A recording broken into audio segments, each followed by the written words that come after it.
Good morning, everyone. So I think most of us, if not all of us, would say that our mothers are saints. Even you young people, you'll come to realize that soon as you grow a little bit older that your mother's a saint as well. And I certainly feel that way about my mother for a lot of different reasons, but one in particular. She had to live in a house full of all males. My dad, my two brothers, and I, and she didn't have any daughters, so she had to put up with us every single day. One of the things I remember about my mother was when my brothers and I would get into disagreements, get into arguments, and especially when we got into those fights that brothers tend to get into, my mother had a way of breaking those up and settling those real quick. Even though she was only 4'9", she put an end to things in a hurry whenever we got out of hand. That's what she did. As a mother, she took care of those things and made sure they were put to rest. Now, of all the fights that I had with my brothers over the years, and they were many, growing up, if you lived with brothers or sisters, you know what that can be like. I can't remember what caused a single one of those fights. But I do remember this. Every single time we fought, 5 minutes after that fight was over, so was whatever caused it. We forgot, quickly forgave, moved on, and we were best friends again, brothers again, out playing again, doing whatever it was we were doing before that fight occurred. Because that's the way we were raised, that's the way we were brought up, that's what we were taught to do. Why is it then we can't be like that when we become adults? Why is it when we become grown and we have a fight or a misunderstanding or a disagreement with someone else, or we hurt someone or they hurt us or embarrass us? Why is it that we find it so hard to forgive and move on from that argument or that disagreement?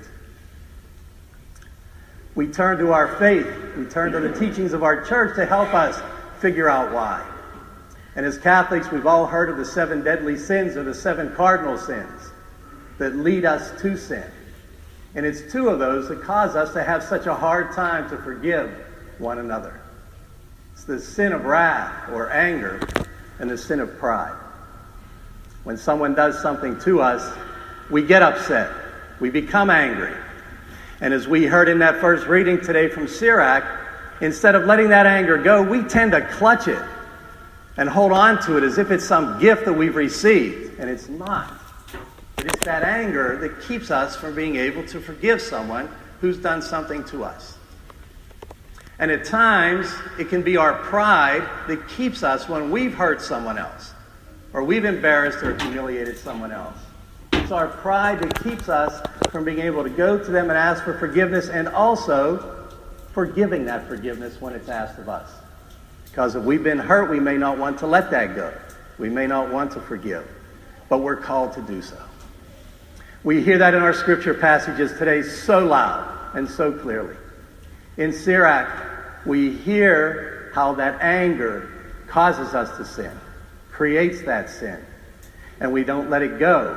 But when we don't let it go, we're taught in that reading from Sirach that how could we possibly expect forgiveness from our God if we're not willing to give forgiveness to one another?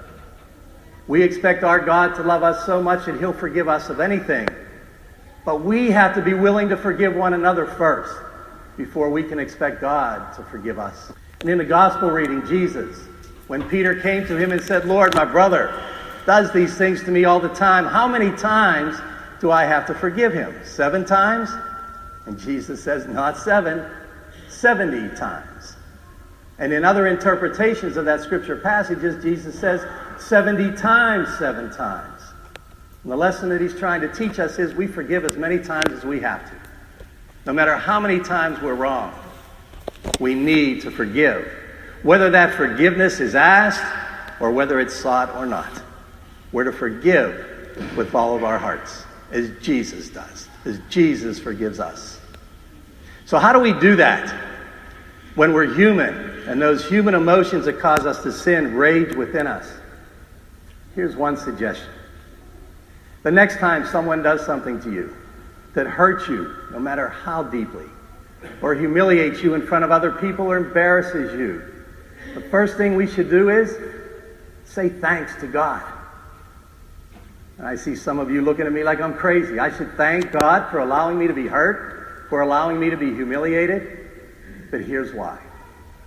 When you say thanks to God for that, you thank Him for allowing you, for allowing me to feel just a small part of the pain and the hurt and the humiliation that Jesus suffered when He was beaten, scourged, and put on that cross and died for all of us.